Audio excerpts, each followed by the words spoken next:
날마다 하나님 말씀 가까이 하는 성도님들에게 하나님의 은혜가 함께하길 원합니다.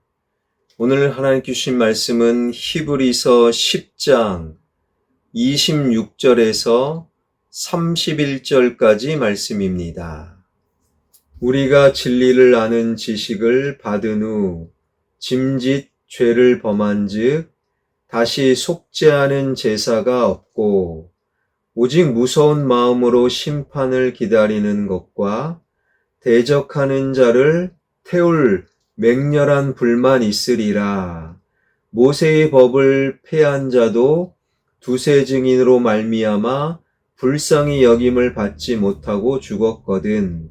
하물며 하나님의 아들을 짓밟고 자기를 거룩하게 한 언약의 피를 부정한 것으로 여기고 은혜의 성령을 욕되게 하는 자가 당연히 받을 형벌은 얼마나 더 무겁겠느냐 너희는 생각하라.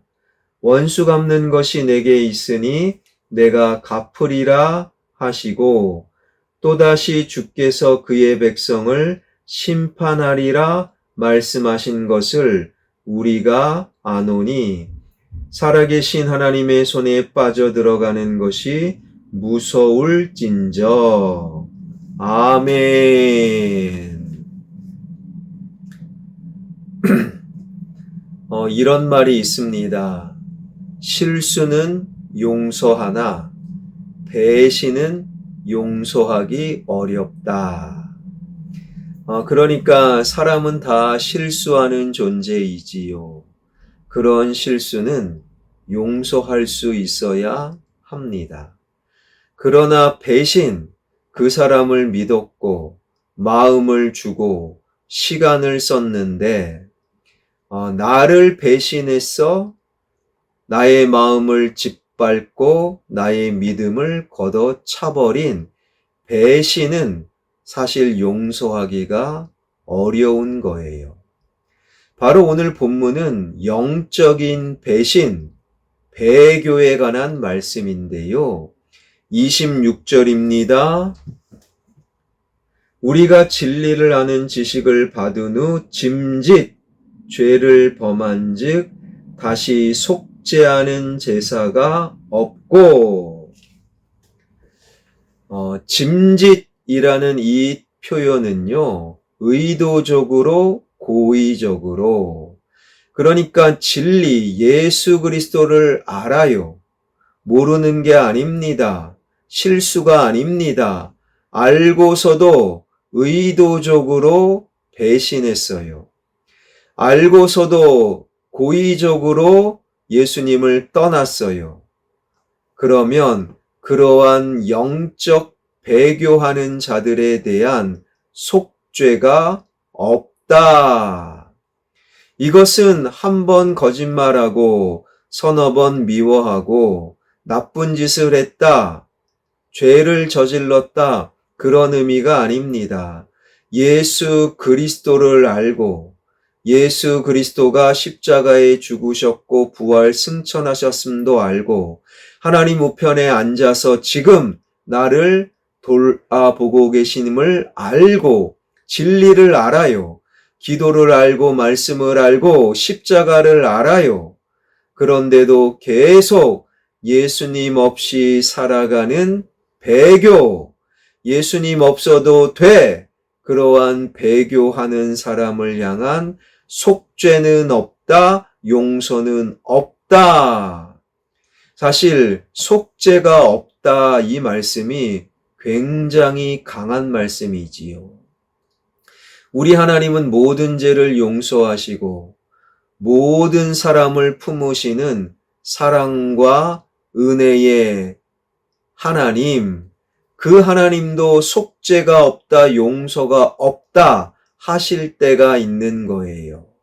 바로 예수님을 알고 진리를 알고 그러나 배신하는 영적 배교자들, 영적 배교자들에 대한 속죄가 없다. 왜 그토록 강하게 말씀하시는가? 29절입니다. 하물며 하나님의 아들을 짓밟고 자기를 거룩하게 한 언약의 피를 부정한 것으로 여기고 은혜의 성령을 욕되게 하는 자가 당연히 받을 형벌은 얼마나 더 무겁겠느냐 너희는 생각하라.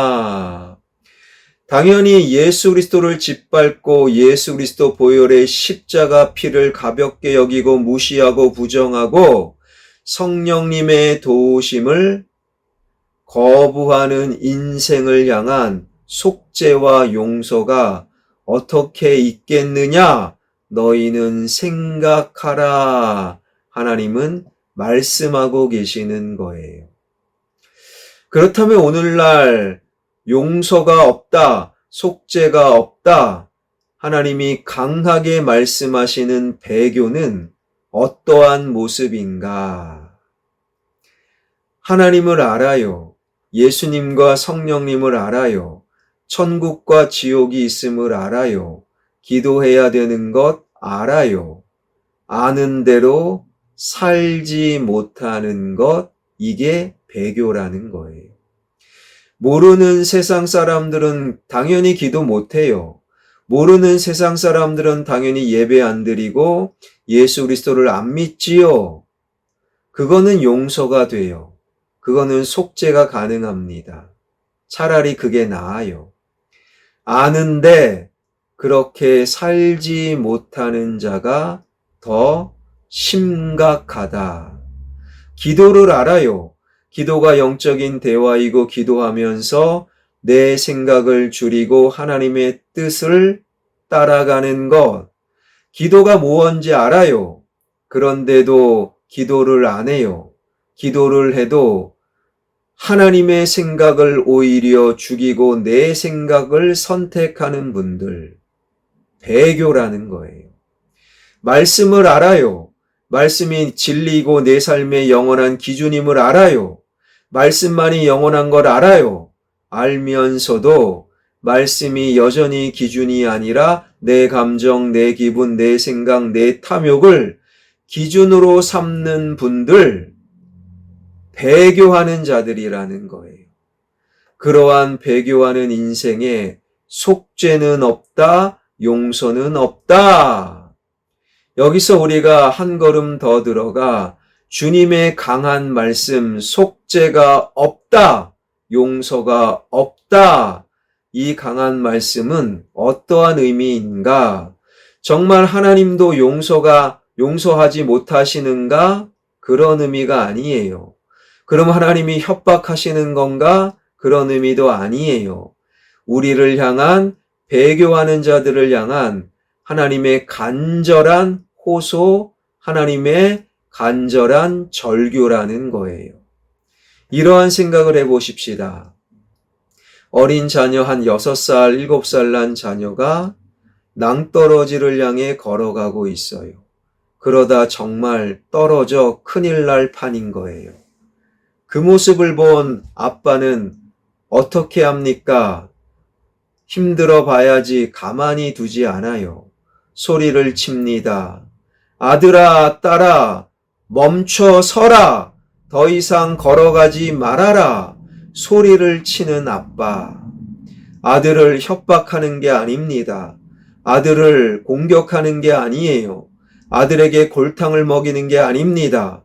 아들을 낭떠러지에 떨어지지 않도록 아들을 살려내는 절규와 부르짖음. 뜨겁게 달궈진 다리미를 향해 기어가는 어린 자녀. 그 모습을 본 엄마는 가만히 둘 수가 없는 거예요. 달려갑니다. 아들아, 딸아. 멈춰서 기어가지 마. 소리를 칠 수밖에 없는 엄마의 소리. 그 엄마의 소리침은 아들과 딸을 살려내기 위한 안타까운 절규라는 거예요. 속죄는 없다, 용서는 없다, 똑같은 거예요. 우리를 살리시고, 우리를 회복시키시고, 우리를 새롭게 하시기 위한 하나님의 안타까운 하소연과 절규, 그 주님의 절규 소리를 듣고 삶을 변화시킨 성경 인물들이 얼마나 많습니까? 아브라함도 그랬고요. 야곱도 그랬고요. 모세도 그랬고요. 선지자들도 그랬고, 신약으로 넘어오면 바울이 그랬고 베드로가 그랬지 않습니까? 베드로야, 내가 너를 위해 기도해 주마. 내가 너를 위해 기도한다. 주님의 안타까운 절규 속에 베드로는 달라진 거예요. 사울아 사울아 어찌하여 네가 나를 박해하느냐. 주님의 안타까운 부르짖음 속에 사울은 바울이 되었던 것입니다. 속죄는 없다.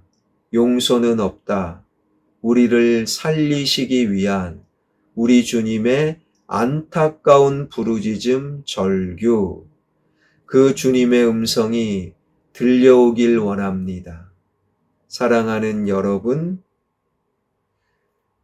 우리가 알고 있는 말씀, 알고 있는 십자가, 알고 있는 기도와 십자가의 주님, 그 주님의 알미 우리의 삶으로 이어지는 하나님을 향해 배신, 배교하는 자가 아니라 알고 있는 대로 살아가는 저와 여러분, 그래서 늘 하나님의 복과 하나님의 능력과 하나님의 사랑 속에 거하는 간증이 끊이지 않는 저와 여러분, 우리 모두가 되길 주님의 이름으로 축원합니다. 기도하겠습니다. 살아계신 하나님, 하나님의 능력, 하나님의 은혜로 우리를 감싸 주시옵소서. 속죄는 없다, 용서는 없다. 주님의 우리를 살리시기 위한 안타까운 부르짖음과 절규, 그 음성을 듣게 하여 주시옵소서. 이제 아는 만큼 살게 하여 주시고 암과 삶이 하나가 될 수 있는 진정한 그리스도인으로 살아가게 하여 주시옵소서. 한국 교회가 아는 만큼 살아가는 그리스도인들이 늘어나길 원합니다. 모든 사람을 가족으로 부를 수 있는 이 시대의 아나니아가 늘어나는 한국교회 되게 하여 주시옵소서. 이 나라 이 민족, 정치가, 경제가, 문화와 교육과 예술과 외교와 안보와 모든 사회가 더욱더 성숙해지길 원합니다. 내 편이 아니면 적이다. 그러한 이분법적인 사고가 아니라 모든 사람을 하나님 안에서 가족으로, 하나님 안에서 형제요 자매요 하나님 부를 수 있는 성숙한 그리스도인들이 늘어나는 한국교회, 대한민국 되게 하여 주시옵소서. 살아계신 하나님, 선교사님들 사역 위에 기름 부어 주시옵소서. 몽골 비전 트립 이제 오늘 늦게 출발하여 토요일 새벽에 하나님 귀국하는 일정, 오늘의 선교 사역, 오늘의 쉼, 오늘의 귀국의 모든 일정 위에 하나님의 인도하심, 동행이 함께하여 주시옵소서. 몽골 비전 트립 그곳에 예수의 흔적이 남겨지길 원하며 또한 15명의 비전 트립 팀 가운데도 성령의 충만함이 남겨질 수 있도록 인도하여 주시옵소서. 하나님의 능력, 하나님의 은혜 가운데 내일부터 시작되는 중고등부 여름 수련회 위에 하나님의 인도하심을 경험케 하여 주옵소서. 예수 그리스도의 이름으로 기도하옵나이다. 아멘.